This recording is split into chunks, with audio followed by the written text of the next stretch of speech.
Hello guys, for Friday 24 we got this worksheet.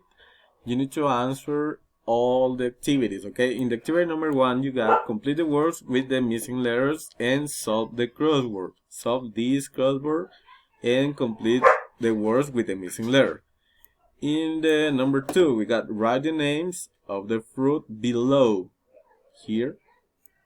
And the number 3 we got find and circle the fruits. You're gonna find the fruits here in the worksheet and circle with use colors. And in the number 4 we got match. You're gonna match this. In the activity number 4 you're gonna match the words from the left column to the left column. Like for example in the number 1 apple, and write it in the lines, okay? And for the last, we got color the fruit you use to make a fruit salad.